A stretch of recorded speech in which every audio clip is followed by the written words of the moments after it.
சொல்றேன் தப்பா நினைக்காதுங்க. திரும்ப சொல்றேன் தப்பா நினைக்காதுங்க. இன்னைக்கு நடக்கக்கூடிய விஷயத்தை தான் சொல்லி தர போறேன். சரியா? இன்னைக்கு வயசான காலத்துல நிறைய பேர் இன்னைக்கு படுக்கையில படுத்து கிடக்கிறதுக்கு இந்த மாதிரி தான் படுக்கையில படுத்து கிடக்குறாங்க.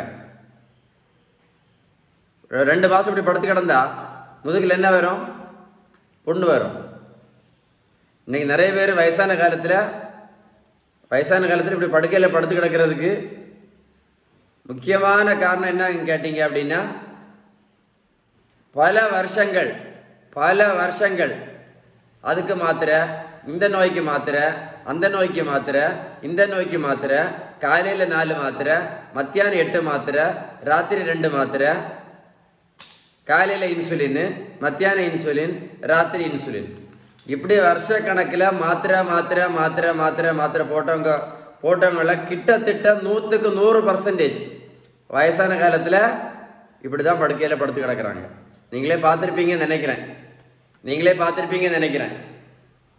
அதே மாதிரி அடி வெயிட் கொழுப்பு இருக்கக்கூடியவங்க,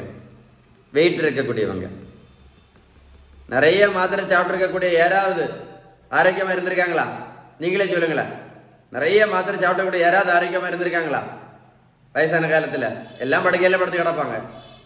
அதே மாதிரி தான் அடி வெயிட் கொழுப்பு இருக்கிற யாராவது ஆரோக்கியமா இருந்திருக்காங்களா வயசான காலத்துல? சொல்லுங்களா.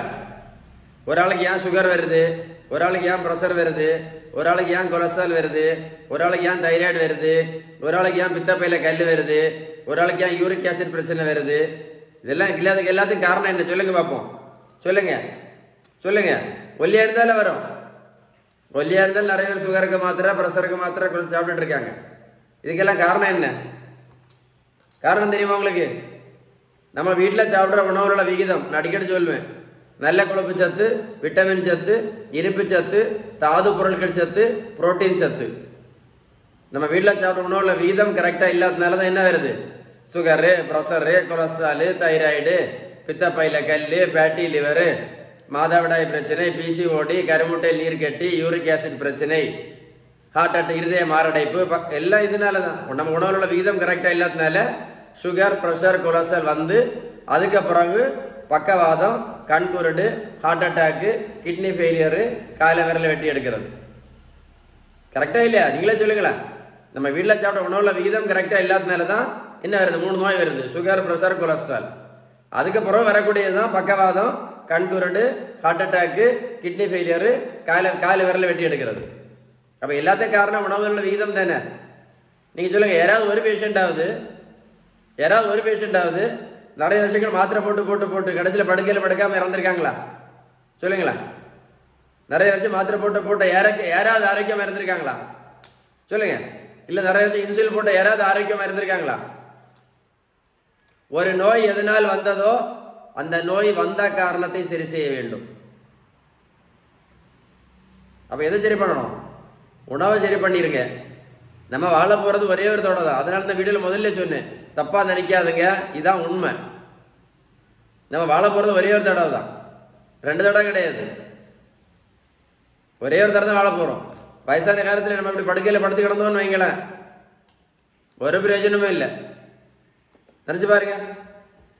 மாத்திரையும் சாப்பிட்டு வயசு இப்படி படுத்து கிடந்தோன்னு என்ன பிரயோஜனம்? ஒரு பிரயோஜனமும் இல்லை. நம்ம வாழ போறது ஒரே ஒரு தடவை தான்.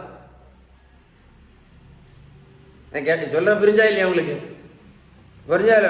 மாத்திரை இன்சுலின் நிறைய போட்டவங்க யாராவது இப்படி படுக்கையில படுக்காம இருந்திருக்காங்களா? சொல்லுங்க. யாராவது இருந்திருக்காங்களா? ஒரு ஆளா சொல்லுங்களா. சொல்லுங்க. அதனால ஒரு கைண்ட் ரிக்வஸ்டா சொல்றேன் உங்கள்கிட்ட, சொல்றேன். நீங்க செய்ய வேண்டியது எல்லா நோய்க்கும் மூல காரணம் என்னது? நம்ம சாப்பிட்ற உணவுள்ள விகிதம் தான் மூல காரணம். நல்ல கொழுப்பு சத்து, விட்டமின் சத்து, இனிப்பு சத்து, தாது பொருட்கள் சத்து, புரதம் சத்து, இந்த விகிதம் கரெக்டா இருந்தா மட்டும்தான் வயசான நம்ம உணவுல கரெக்ட் நம்ம உடம்பு ஆரோக்கியமா இருந்தா வயசான காலத்துல ஆரோக்கியமா இருக்கலாம். இல்லைன்னா வயசான காலத்துல படுக்கதான். அதனால சொல்றது தப்பா நினைக்காதுங்க. உணவு முறைய எவ்வளவு முன்கூட்டி ஆரம்பிச்சு நீங்க சாப்பிடக்கூடிய இந்த மாத்திரை, இன்சுலின் நிரந்தர மட்டும் இல்லை, இதெல்லாம் தூக்கி தூரம் போட்டுட்டு வெயிட்டையும் குறைச்சிருங்க. அடி வெயிட்டு கொழுப்பு குறைக்கல அப்படின்னா படுக்கை வந்து உறுதி, 100% உறுதி. பேப்பர்ல வேணா எழுதி தரேன் உங்களுக்கு. இப்ப நீங்க வெயிட்டை குறைக்கல அப்படின்னா, நல்லா கேட்டுடுங்க, இப்ப நீங்க வெயிட்டை குறைக்கல அப்படின்னா, உடல் பருமனை குறைக்கல அப்படின்னா, வயசான காலத்துல படுக்கை அப்படின்னு சொல்றது 100% உறுதி. பேப்பர்ல நீங்களே எழுதி வச்சுக்கிடலாம். அதான் சொல்றேன் தப்பா நினைக்காதீங்க, இதான் உண்மை. உங்களுக்கு புரிய வைக்க தான் சொல்றேன். புரிஞ்சுதா இல்லையா? உங்களுக்கு விகிதம் சரியான உணவு முறை, ஷீபன் பேலன்ஸ்டு டயட், ஏதாவது உதவி தேவைப்பட்டால் 94242407 கால் பண்ணி பேசுங்க. எனக்கு கால் பண்ணி பேசுங்க. இது ஒரு முக்கியமான அவேர்னஸ் வீடியோ. இந்த வீடியோ நீங்க கண்டிப்பா உங்க ஃப்ரெண்ட்ஸுக்கு ஷேர் பண்ணுங்க. கண்டிப்பா ஷேர் பண்ணுங்க. ஷேர் பண்ணாம இருக்காதுங்க. ஷேர் பண்ணீங்கன்னா யாராவது ஒரு ஆள் பார்த்தா கூட வயசான காலத்துல படுக்கையை பத்தி அவங்களுக்கு மைண்ட்ல ஞாபகம் வரும். இந்த வீடியோ பார்க்கும்போது ஷேர் பண்ணுவீங்களா? ரொம்ப முக்கியமான வீடியோ. அதில் ஒரு ரிக்வெஸ்டா சொல்றேன், இப்பவுமே உணவு முறைக்கு முக்கியத்துவம் கொடுத்து சாப்பிட்டு இருக்க மாத்திரை இன்சுலின் எல்லாம் நிரந்தரமா நிறுத்திட்டு என்ன பண்ணிருங்க, வெயிட்டையும் குறைக்கிறதுக்குள்ள வழியை இப்பவுமே பார்த்துருங்க. சரியா? சொல்ல தப்பா நினைக்காதுங்க. இந்த தம்பிக்கு பாருங்க, மொத்தம் 70 கிலோ வெயிட் குறைச்சிருக்கேன். 140 70 கிலோ. புரோட்டீன் பவுடரும் கொடுக்கல, மாத்திரையும் கொடுக்கல, ஜூஸும் கொடுக்கல, ஊசியும் போடல. இந்த தம்பி என்ன ரோட்ல போய் ஓடக்குன்னு சொல்லல. என்ன பிரிச்சுதான் உங்களுக்கு? வெயிட் குறைக்க ரொம்ப ரொம்ப ரொம்ப ஈஸி. நீங்க ஒன்றும் பண்ண வேண்டாம். நம்ம வீட்டில் சாப்பிட்ற உணவுல இருந்த விகிதம் நான் சொன்னேன் கரெக்டாக இருந்தாலே போதும், வெயிட் டக்குன்னு குறையும். இந்த பெரியவங்களுக்கு பாருங்க, 42 கிலோ வெயிட் குறைச்சிருக்கேன். 128 86 கிலோ. புரோட்டீன் பவுடரும் இல்லை, மாத்திரையும் இல்லை, ஜூஸும் இல்லை, ஊசியும் இல்லை, ஒன்றும் இல்லை. இந்த இவங்களுக்கு வயசு 65 வயசு, 128 கிலோ. ரோட்ல போய் ஓட சொல்ல முடியுமா? சொல்லுங்களேன். நமக்கு கொஞ்சம் மனசாட்சி இருக்கா? வயசு 65 வயசு, 128 கிலோ, ரோட்ல போய் ஓட சொல்ல முடியுமா? அப்படின்னு அவங்களுக்கு மூச்சு வாங்கும். அதனால ரோட்ல ஓடி எல்லாம் வெயிட் குறைக்கவும் முடியாது. முதல்ல 130 கிலோ இருந்து ரோட்ல போய் ஓடவும் முடியாது. காலையில சுகருக்கு மாத்திரை, பிரஷருக்கு மாத்திரை, கொலஸ்ட்ராலுக்கு மாத்திரை சாப்பிட்டுட்டு ஒரு 15 வருஷம் சாப்பிட்டுட்டு இப்படி ஒல்லியா இருந்தா கூட என்ன பண்ண முடியாது, ரோட்ல போய் ஓடவும் முடியாது. அப்படி ஓடுனா மூச்சு வாங்கும். போய் கேட்டு பாருங்க. டெய்லி ஒரு 10 மாத்திரை சாப்பிடக்கூடிய பேஷண்ட்ட, டெய்லி 10 மாத்திரை சாப்பிடக்கூடிய ஒரு பேஷண்ட்ட இப்படி ஒல்லியா இருந்தா கூட ரோட்ல போய் ஓட முடியுமான்னு கேட்டு பாருங்க. இல்ல நடைபயிற்சி பண்ண முடியுமான்னு கேட்டு பாருங்க. எல்லாம் பிராக்டிக்கலா பண்ண முடியாது. சும்மா வாய்வழி சொல்றது ஈஸியா இருக்கும்.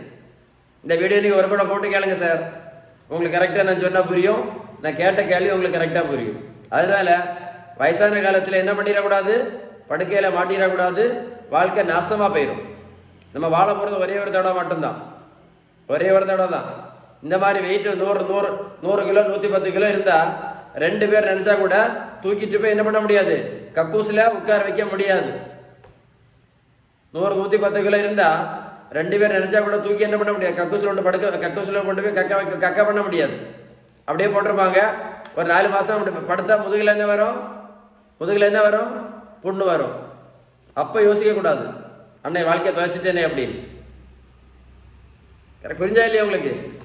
அதான் இந்த அடி வெயிட் கொழுப்பு வந்து அவ்வளவு ஆபத்துன்னு திரும்ப சொல்லிட்டே இருக்கேன். எப்படியாவது உங்களுக்கு விருப்பம் இருந்தாலும் விருப்பம் இல்லாட்டாலும் சரி, உணவு முறை சாப்பிடாம தப்பவே முடியாது சார், வாய்ப்பே கிடையாது. நீங்க என்ன வேணாலும் பண்ணுங்க. நம்ம வீட்டில் சாப்பிட்ற உணவுல விகிதம் கரெக்டா இருந்தா மட்டும்தான் நீங்க ஆரோக்கியமா இருக்க முடியும். இது ஒரு முக்கியமான அவேர்னஸ் வீடியோ. ஒரு கைண்ட் ரிக்வெஸ்ட் சொல்றேன், வீடியோ ஷேர் பண்ணாம இருக்காதுங்க. திரும்ப சொல்றேன், முக்கியமான வீடியோ. மனசாட்சியோட யோசிச்சுட்டு இந்த வீடியோ ஷேர் பண்ணுங்க. Stay tuned with Dr. Sheban.